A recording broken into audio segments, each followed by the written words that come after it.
Cool, so we're going to hit some aerodynamics. A lot of it's stuff you've read over and been studying already, but go through it officially. Bunch of definitions found in these different references.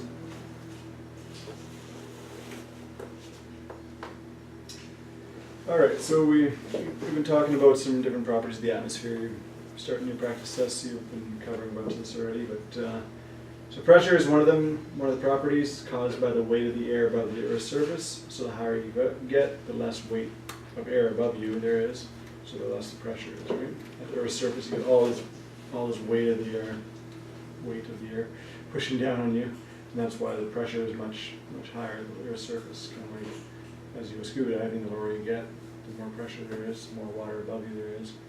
So same principle with air. Temperature of the air, like pressure, normally decreases with altitude, and there are exceptions, of course, as you go through different atmospheres. It will actually increase temperature again and decrease again. So, but at standard, as a standard rule, it does decrease as you go up in elevation. Humidity of the air is governed by the amount of water vapor in it, so the capacity for holding moisture increases with increased temperature and decreases with decreased temperature. So if you've ever been to anywhere hot, like Mexico, Florida, places like that, it's really hot, but it's like 100% humidity and you're just dripping. You go outside and it doesn't have to be that hot there and you're just dripping in sweat because it's so humid, you can hold so much moisture, whereas in the wintertime here, we're always dealing with cracking skin, and especially if you're from prairies and stuff, cracking skin all the time and everything. The lips are always chapped because it's cold, it doesn't hold hardly any moisture in the air. Air density is determined by these three properties, and they're interrelated, and they all affect helicopter performance. So a decrease in density, so going up in elevation, adversely affects both the rotor system and the engine. So the rotor needs air to bite through as it travels through the air, and so if you have less dense air, you have less air to push against for the blades and you get less lift. As well as the engine needs air to run on, so if you have less dense air, you don't have as much volume of air for the engine to run on, so the engine's going to perform less well as well at altitude. So you'll perform more poorly at high altitudes, high temperatures, and high humidity. High, anything is bad, performance-wise. So, an airfoil is a surface body designed to produce lift when passing through an airflow. So anything that passes through the airflow, whether it's a wing on an airplane, helicopter, rotor blade, they all are considered an airfoil. And truth be told, a flat surface like this could be an airfoil as well. If it hits the air at the right angle, it'll produce lift. Now, this would be considered a symmetrical airflow or airfoil, meaning there's no difference in camber between the upper and lower surfaces. Same with most of the simpler helicopter blades out there. They're just a simple profile like you see there, where the top and the bottom cambers are the same shape. Where you get into more advanced airfoils, advanced airplane wings, and even some of the more advanced helicopter blades out there, and they start to get into cambered profiles where the upper surface has more roundness and the bottom is more flat, and that actually will produce more lift as well. Reason being, if you imagine two air particles right here and right here flying along, they're going to hit this wing here. If there's no angle of attack on that wing, this particle of air is going to travel up and over top of the wing. This one's going to travel down below the wing. But at the end of the day, they want to be together at the back of the airfoil again. So if they leave together at the same point in space here, they want to end up together at the end here again. So this one is going to travel at the same speed over the airfoil as this one to match up with the back again, right? So because they're traveling at the same speed, there's no decrease in pressure. So Bernoulli's principle says if increase in speed, if you have an increase in speed, you have a decrease in pressure. So in a Venturi, so you picture a Venturi where you have a decrease in area in the Venturi. I'm just going to do it here for a second.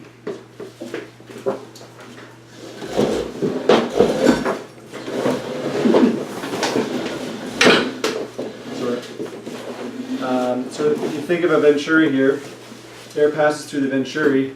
Here in the center of the venturi, we have less pressure, but we have more speed. Okay? Velocity or speed, yeah. So the air has to pass faster through this area because it's like a river. When it comes to a canyon or a tight area, the water speeds up as it goes through there, but the pressure of that air has to decrease inversely, and that's what Bernoulli's principle states. There's an increase in speed, then there has to be a decrease in pressure.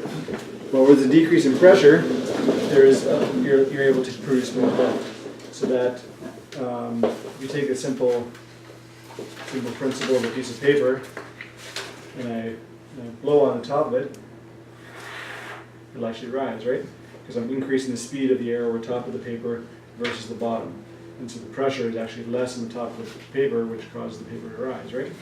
So the same thing happens on an airfoil. If you have a difference in camber, if you have a big radius along the top, but a very flat bottom, then that little molecule of air there has to travel faster to get to the back than the one that just passes along the bottom of the wing, right? And so therefore there's higher pressure on the bottom, lower pressure on the top, we produce lift. That's one of the ways that lift is produced, is by decreasing pressure. The second one is just simply the fact that you're hitting the air at a given angle of attack. You can throw a piece of plywood out in the wind and hold it there, and it'll fly up if you put an angle on it, right? So those are the two main reasons that lift is produced. And a symmetrical airfoil will still produce lift due to that principle that we were just talking about. Because when you change the angle and put angle on it, now that upper camber becomes a larger distance, then the air molecule is hitting the bottom of that camber, even if they're symmetrical. So there will still be more lift, but not as significantly. Anyways, that was a long explanation for a small thing, but we'll talk about it some more. Chord line is just basically a line that's drawn through from the center of the front of the airfoil to the center of the back of the airfoil. So that's your chord line. Whereas a camber line is actually a line drawn halfway between the upper and lower surfaces of the airfoil. So if we're on this one, because we're symmetrical, the camber line and the chord line are the same. But if we had an asymmetrical blade, where you have a larger surface on the top and a flatter surface on the bottom, the camber line would be a little bit higher than the chord line in this picture. Relative airflow. So relative airflow is always parallel with and opposite to the flight path of the airfoil. Okay? So if the airfoil is passing through the air like this, the relative airflow is hitting it opposite and parallel to it. If we're coming down, if we're descending, then technically that airfoil is following this direction, and so the relative airflow is actually coming up towards in this way, opposite the direction, right? Even though it's still spinning, it's actually spinning, but in a downward direction. Lift is an aerodynamic force acting at right angles to the relative airflow. And the drag is the aerodynamic force acting through the center of pressure, parallel to the relative airflow. And the angle of attack is this angle right here, the angle between the chord and the relative airflow. All right? So anytime that either the wind shifts or the angle on the blade shifts, we have an angle of attack that's created.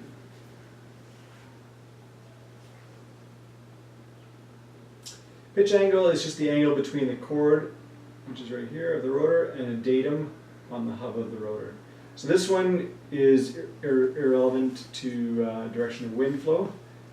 It strictly has to do with the angle that you put the blade on. So it's relative to the aircraft itself, not relative to the wind. That's your pitch angle. If you change pitch, it doesn't matter what the wind's doing, you're changing the pitch.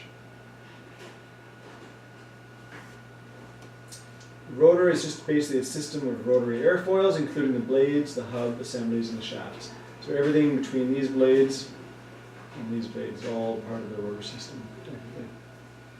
Well, I just said okay. So the rotor disc, this is the disc area, is contained by the tips of the rotor blades in flight, and it will vary slightly as the blades flex in different flight conditions. So if you load up the aircraft a lot, you're going to have a lot more coning taking place on the airfoils. And when you have more coning, that disc area gets smaller. Whereas if your blades are more flat, obviously it's bigger, right?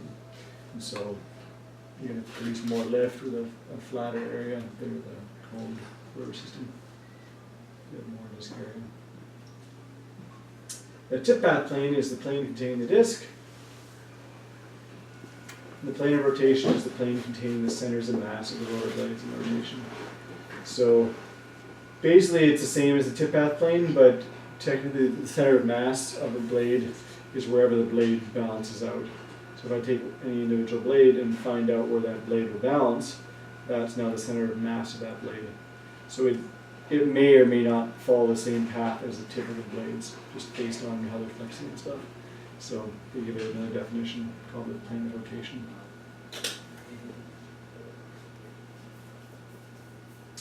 Coning, that's the movement of the blades, allowing them to find the resultant of the centrifugal force, which is pulling them outwards, and the lift, which wants to just flap them up.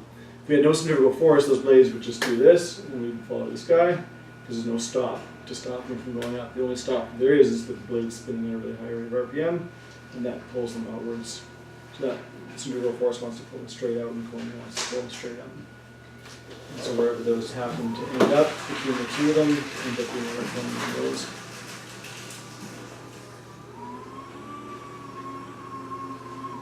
The axis of rotation, so that's the actual or imaginary line about which a body rotates. So the plane of rotation is always at right angles to the axis of rotation. So this is the axis of rotation here, and that can actually change depending on if we're flapped in forward flight or sideways flight or whatever. That plane of rotation will change. Flapping angle is the angle between the drive axis and the axis of rotation. So the drive axis would be your mast. That doesn't change, it stays straight up and down, but then the disc on top of that can change. And so that would be our flapping angle.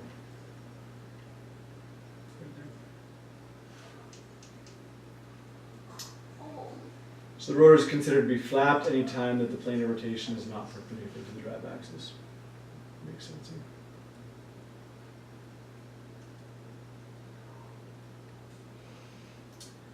Cool. So lead leg hinges, find those. So this is the plane where the blade is able to lead and leg. So we know on the fully articulated rotor system it's allowed to lead and leg, we know it's allowed to flap, and we know it's allowed to feather. Exactly.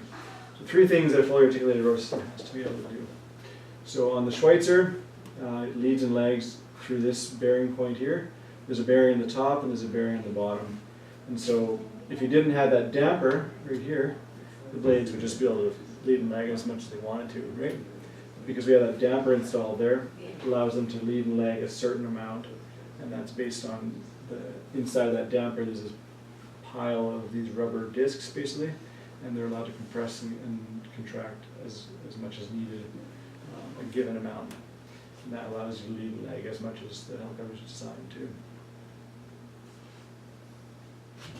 So our feathering bearings, right through here, we have actually 4 bearings in here in each of these pitch housings. You have 1, 2, 3 here, and then you have 1 over here, the spacer in between them. So those take all the centrifugal load pulling out on the blade. It allows, those 4 bearings allow it to pull all that force out there, but allow it to still rotate. It's quite amazing that those things don't just fall apart more often. What is this spacer made of? It's just part of the housing, aluminum housing. Okay. Yeah. Yeah. So it's three packed together in a row, and then there's the spacer in the housing, and then there's another bearing on the other side. And that is pressed onto the center, and then they're inside the casing of the housing, and they all compress together. And just allows blades to flap out, or feather. Flapping bearing, it's a little bit hard to see in this picture, but up where let's see if there's a closer up picture of it. Yeah, here we'll get to there. There's a feathering bearing, goes to feather, and then here's the flapping bearing. So this bolt here that goes through has 1 bearing inside here, and then 1 bearing inside here, and those are the ones that allow that blade to flap up and down. That's the ones that we grease with these grease nipples here. This one here greases through this bearing, this one greases through this bearing, and so on and so forth. Then these ones, when we grease in this one, it pushes grease all the way through all 4 of those bearings, the feathering bearings, and then out the center. That's when we purge, lubricate that one, we just push till all the grease is coming out, and then clean it all up. Geometric imbalance. So when the blades of a fully articulated rotor system flap up, its center of mass moves closer to the rotor hub and the blade wants to speed up. Okay? So our blades, as they flap up, which they do when we produce lift, right? So it's happening every rotation. As the one blade advances, it wants to rise up because it's getting more lift than the retreating one, which wants to come down, right? So as it flaps up, that blade the center of mass of that blade is moving towards the center of rotation. And as that happens, it wants to speed up. It's like the old figure skater that brings their arms in a spin, they start spinning a lot faster, and their arms come back out, they slow down again, right? Same thing happens to their blades. As they move, the center of mass moves in, they want to speed up and lead. And so that's why we have that lead lag hinge and that damper to allow it to lead on the advancing side, and then we allow it to drag back on the retreating side again as it comes back down. So when the helicopter moves in horizontal flight, the difference in blade airspeed between advancing and retreating increases the lift on the advancing side and decreases on the retreating side. That's how we get dissymmetry of lift. And that's how the blades start to flap. Bernoulli we already talked about, so I'll skip through here. But there's what I was drawing. As the velocity increases, pressure decreases. But then it returns back to what it was originally. So here's what I was saying, with the airflow hitting it not straight on but from a bit lower, you can see that this has to travel quite a bit further than this one does down here. And that's why I did that lift.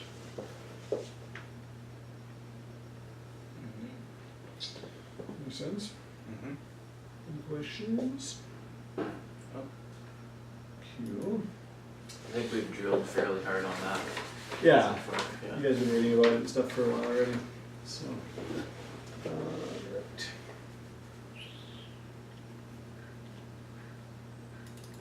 Start with the trans. What's trans? I don't know what the trans are. Translation, transition, and translating things. Yeah. Oh, sorry, you did trans. Transition, translation, and translating things. Yeah. And there's one more. The last one is the kind of the most complicated one, sort of transverse flow effect. We'll talk about those.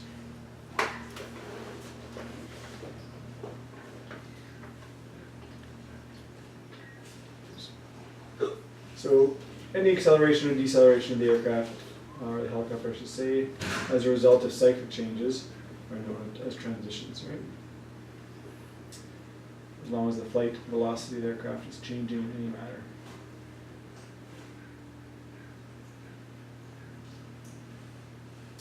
So we often look at transitions as being, we look at transition as the process involved when taking off from a hover into forward flight. And that's true, that is a transition. We are changing speed when we take off and we start flying. But actually that is more specifically, that first part is translation, right? And we've read about that, and we know that as we go through translation, we get all of a sudden, instead of all this induced airflow rotating through the rotor system, we get fresh, clean air hitting our blades as we pass through that 20 knots or so of airspeed. And as soon as that happens, we gain 30% more lift, roughly, and we can all of a sudden climb out much more effectively and efficiently than we would normally. And that's induced drag that decreases, right? Exactly, yeah. Induced drag is the drag created by that induced flow through the rotor system. Yeah. Very good. So translation is actually part of the transition. It's defined as an event combining two distinct aerodynamic processes. The rotor experiences dissymmetry of lift for the first time as it accelerates, causing the rotor to flap back. And then the second thing that happens is induced drag drops significantly as the rotor blades catch fresh undisturbed air, and you gain about 30% lift.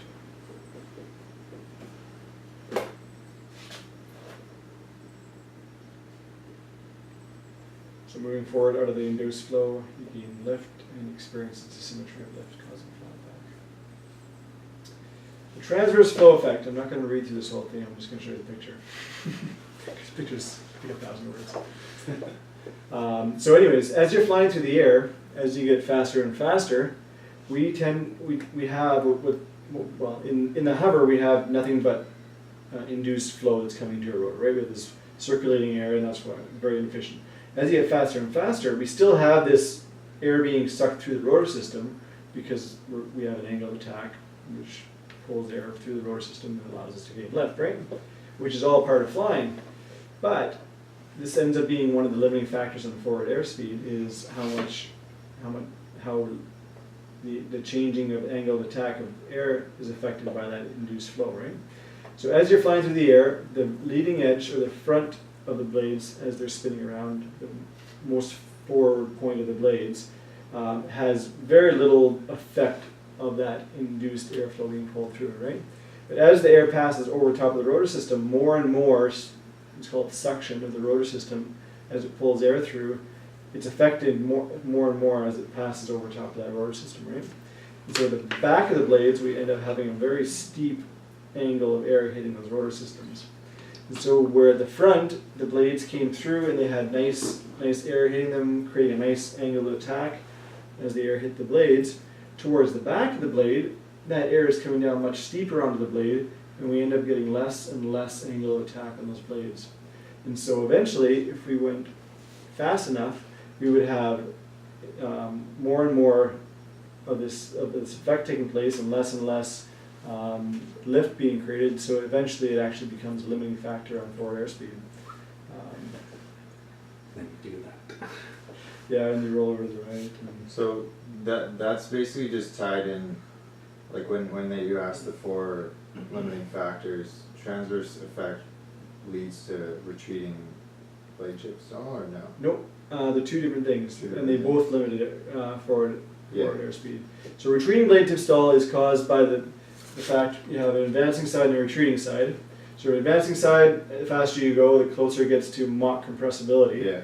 which means you're getting to Mach speed and you get this buildup of air on the leading edge that won't break through Mach speeds, and therefore it's kind of banging into that Mach speed and it won't go any faster.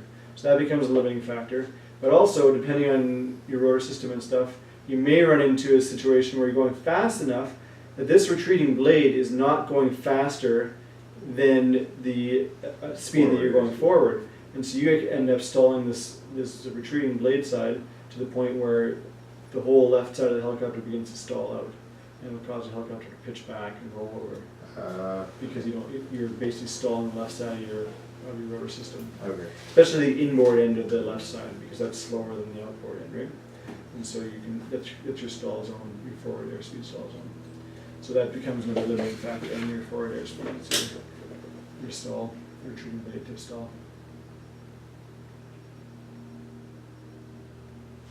Did that make any sense with the transverse flow effect? Yeah. Translating tendency is basically due to our tail rotor. So in the hover, it will cause the aircraft to drift to the right for North American helicopters in the same direction as the anti-torque thrust of the tail rotor, pedal of the tail rotor, right? So as we're sitting there in the hover, we have the tail rotor, it's on the side like this, pushing us to the right. And if we didn't compensate with any left cyclic, we would just sit there and start drifting to the right in the hover, right? So we don't even realize that we're doing it because it's rigged into the cyclic, and we don't have to push the cyclic over to the left to compensate for it, but it's already rigged into the aircraft so that when the cyclic's centered and we're in the hover, we actually have some left cyclic again. That's why our skids hang low on the left side in North American helicopters, because we're compensating for this translating tendency. North American or European helicopters would be the opposite, would be right skid low, because their tail rotor is on the opposite side, because their torque is going the opposite direction. So those ones would want to translate to the left, so we put right cyclic in, compensate for it, and we hang right skid low in the hover, and that's how we maintain not drifting. So there's the thrust created by the tail rotor pushing you to the right, so then we actually compensate like this, which creates a little bit of left lift with the helicopter, but it also creates this thrust couple, it's called. So the rotor system here is pushing this way, tail rotor down here is pushing this way, and therefore we get this couple that's created.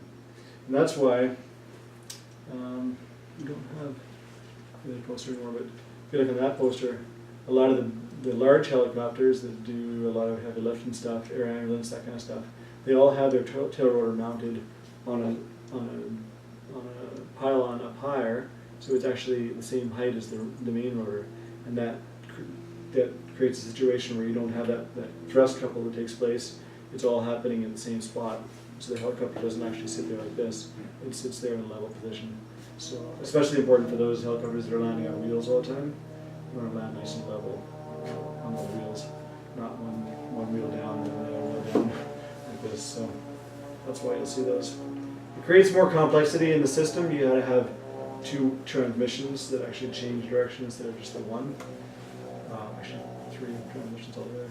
For your tail rotor, and so you have more transmissions, more potential problems that could exist. But on those kind of helicopters, that's just part of the deal.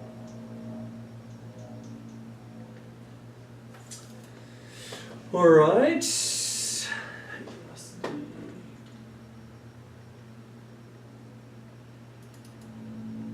I was watching Felix Baumgartner go for a whirl in a new P3, EC135 P3. Oh yeah. And the instructor's like, I'm just going to simulate a single engine failure right now. Just taps the button on the computer to limit power, and I just flew it to the ground like normal. Like it basically just came into the hover and landed. Oh. It's like, that's so much power. You can just line up on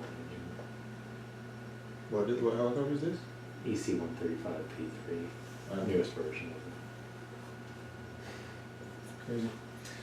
So you guys have all seen this HV diagram in the Schweitzer book. We've all started doing the tests where they talk about your HV diagram. Mm-hmm. So, from your experience, where is the most unsafe place to be in this HV diagram? 200, 0. We'll discover that. Yeah, that's the worst place to be, and it's because it's the furthest away from the edge, right? Anywhere else, pretty much, you're closer to the edge. Even here, or down here, you're closer to the bottom. So, but 200 feet, if you're in the hover at 200 feet, that's kind of the worst place to be. Long lining with 200-foot long line, exactly. Thing is though, even long lining, yeah, you enter this HV diagram on a regular basis, Yeah. but long line pilots don't stay here very long. If you notice, if you watch them, there's obviously like precision long lining where you're placing towers and stuff. That's probably about as risky as it gets for long lining. But if the long lining logs off the side of the mountain and stuff, hook it up, off they go. It's your seconds that they spend in the HV diagram in a whole turn. So you're Because they have load masters on the ground. oh yeah, Everything's set up. it's as efficient as possible, right? But And for that reason, obviously. that's a big part of the reason. Biggest part of the reason is because it costs like When $20,000 an yeah. hour to fly these things. Right. All this. So you gotta get a lot of wood off the side of the mountain to pay for that. But the other side of it is, yeah, safety. The less time you can spend in the HV diagram, the better. If your engine happens to quit, you hope you're not in your HV diagram when it happens. So you hedge your bets. Yeah. But and that's why we don't like to do those really low, long departures, because on those, when you're skimming the ground at 10 feet above the ground for a couple hundred yards, that whole time you're down here in this part of the HV diagram. That's your low and fast, and that's what will be the reason why you don't want to be in that area. Oh, the reason why you don't? Why you don't want to spend time low and fast. Because if you did have an engine Flare. failure, you have next to no time to react and flare to try to turn that into. You hit your tail on the Yeah. ground before you had a chance to flare. Yeah, if you're 10 feet off the ground or whatever. This is the Schweitzer HV, It's a Schweitzer HV. but I'm at Be like similar. the shapes are all. They're all You're not very gonna have similar. one that's totally irregular. No, they're all gonna be a similar shape. Some might be a little bit higher, might be 500 feet, and then go a little bit longer if it's a fast helicopter or whatever. But they'll all be very similar shape. Yeah. What is what does that translate to for angle for taking off, like There's what we call a standard Standard. departure. Yeah, like 30 degrees? take off kind of like this Yeah. instead of taking off. And I see it, a lot of guys want to take off like this. They put the nose down and they're doing this, as long as they can, and then finally when they got 40, 50 knots, then they pull the nose back and they climb out. It's a cool feeling and all, but it's every takeoff is going to be in that HV diagram. Yeah. If your engine quits, you're probably going to hit something and roll If over. you're only 10 feet off the ground, it's a short fall. 10 feet off the ground at 50 knots, it's still going It's to like a cause a car lot of rolling. Well, it's worse than a car Yeah, crash. there's less protection. You're going to roll and roll and roll and roll. Do you know, is that something you're marked on for our flight test? Probably, yeah. You'd get a low mark if you were doing that kind of departure or that Oh, flight okay. test. Yeah, it's much better. There's no need to do that. The only reason you'd ever do that is if you had minimum power and you just couldn't get up any higher off the ground. You'd have to kind of skim it along until you got enough airspeed to take off. But for the minimum power, you're actually like pretty much on the ground. Yeah, you are. You're kind of touching, touch till you get airspeed, and then you fly away. But even then, you're not getting up to 50. You're not at 10. No, you're not at 10 feet either. Yeah. You're on the ground, just above the ground. So if your engine quits, you just slide it on. Yeah, only getting up to about 25 Yeah. knots. And then 25 knots, as soon as you get lift, then you start your next departure. So that's what your departure should be, more like this. Obviously, you get a little bit of speed, but then it should go like this, and not like this. And that's the reason right there. That, and you're just creating more chances that if there's anything on the ground, you could catch a skid and then flip it over, or you get a little blip in the engine. Even if it doesn't quit on you, you just get a little blip and you sink a couple feet and you've got your nose way down, and that skid's going to catch, and now what are you going to do? You're going to flip over. So, just good practice too. As soon as you get that speed, people.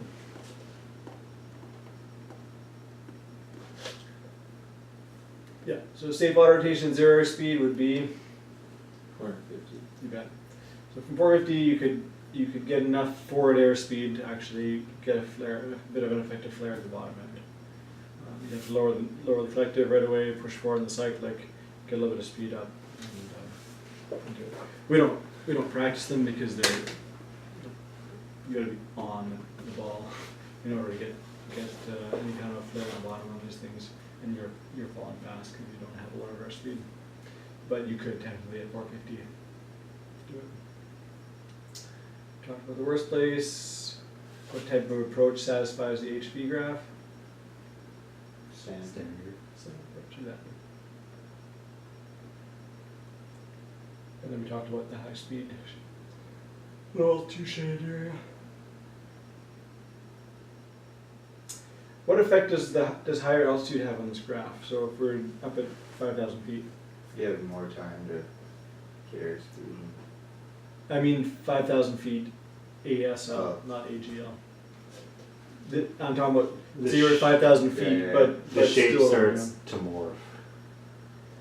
Like, it's not exactly that. No, it won't be exactly that. Bottom line is it gets bigger. So you need more speed, more height above the ground in order to still have the same effective flare. And that all comes back to the whole blades not having the same lift and stuff.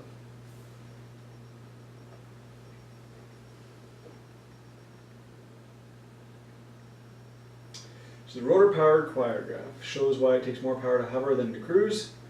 An introduction to parasite-induced and profile drag. Shows the best speeds for auto rotation, climb, range, and endurance.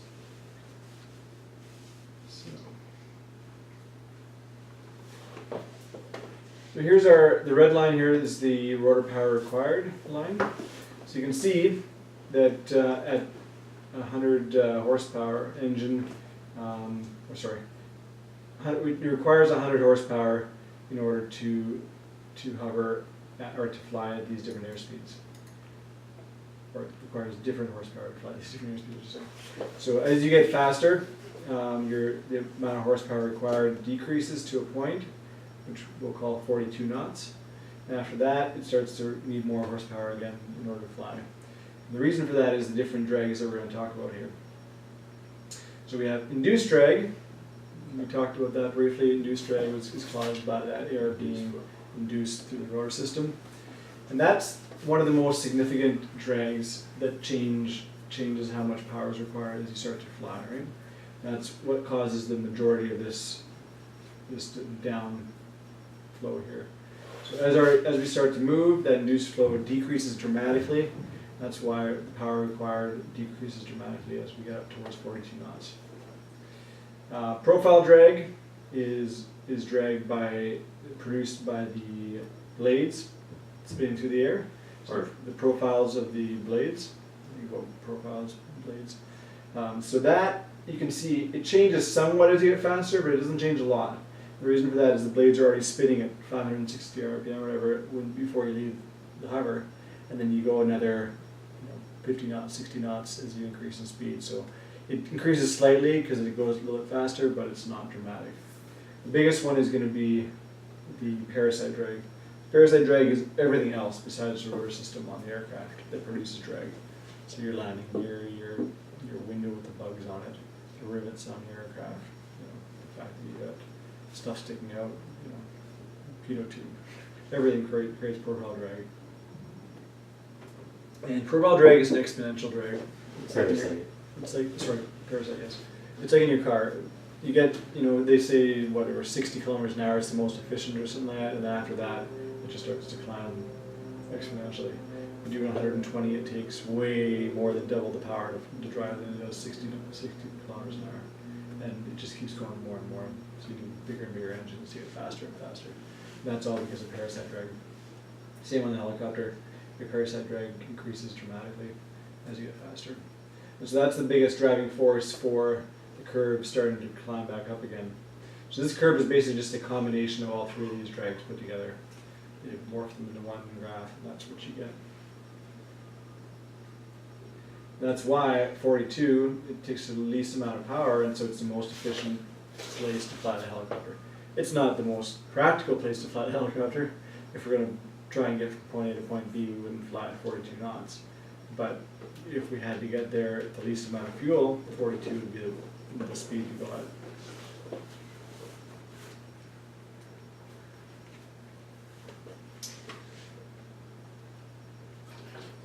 So it becomes the best speed for minimum power for level flight. So if you just want to cruise at level flight, it's at 42 knots you'd use the least amount of power to cruise at level flight.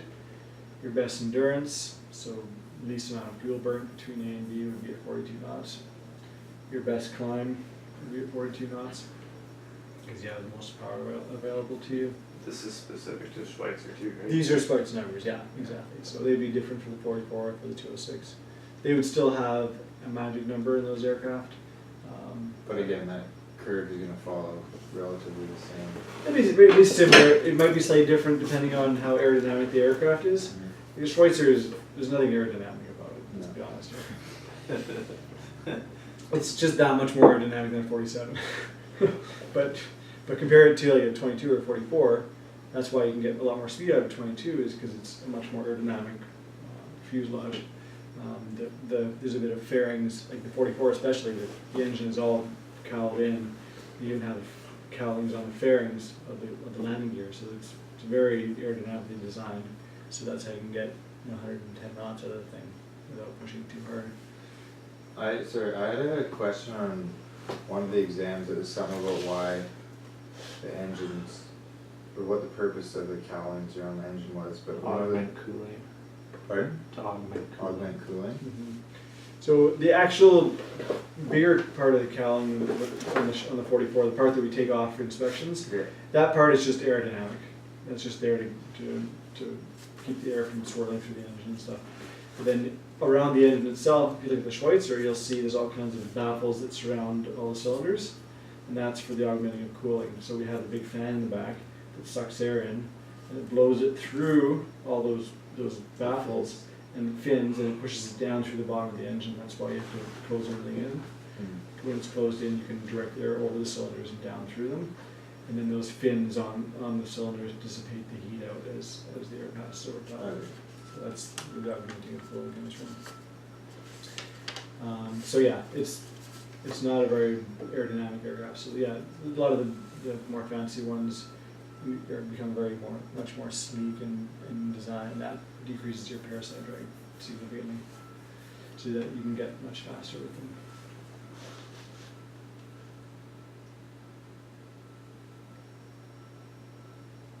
I talked about this already. Cool.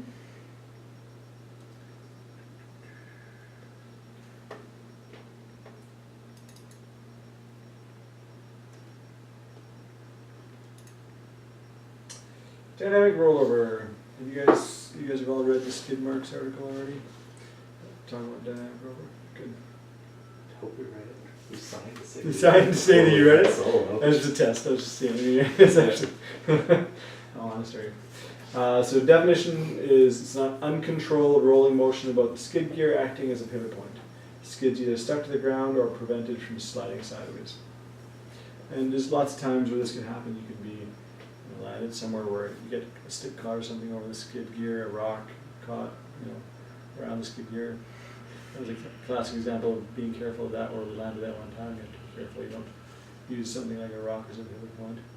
It could even be landing with a bit of side motion.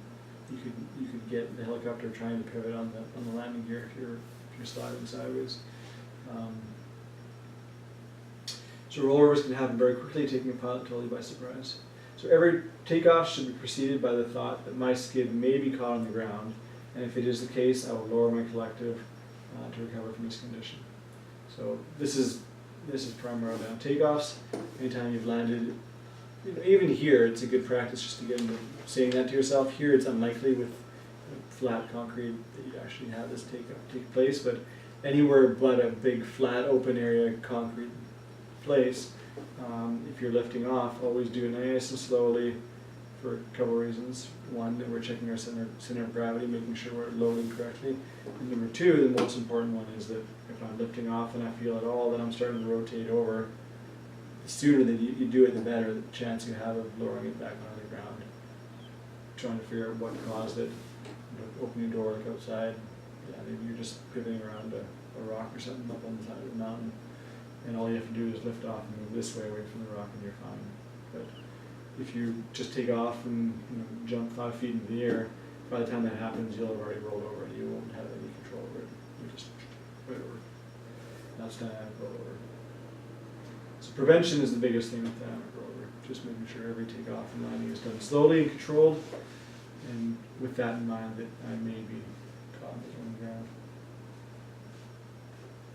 So the difference between static rollover and dynamic rollover is that static rollover is when your weight vector is outside of your skid gear. So dynamic rollover leads to static rollover, basically. As your helicopter is lifting up, more of those. So as we're lifting up off the ground, at this point, what happens if I lower the collective? You'll go back. I'll drop again, right? So anytime that my center of mass is inside of the outside skid, I'll drop back down as long as I lower the collective. The moment I get to this point, I'm going to fall over if I lower the collective, right? So that's becomes static rollover. Statically, collective or no collective, my weight is outside of the skid gear and I'm going to fall that way instead of on my skid gear. So it's quite a ways. Like you can see, you'd be pretty scared out of your pants by this point already. And at this point, you're still good to drop the collective and go back down, right? So almost in all cases, you'll be scared out of your pants before you actually get to the point where you get to static rollover. So if you feel like, oh, I'm tipping over, lower the collective. Because otherwise, chances are, if you yard up on the collective, you'll just flip yourself right over if you're actually at the lower pivot point.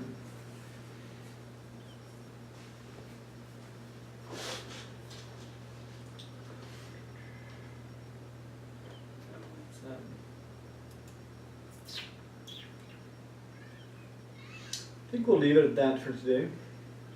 We're all tired and sick.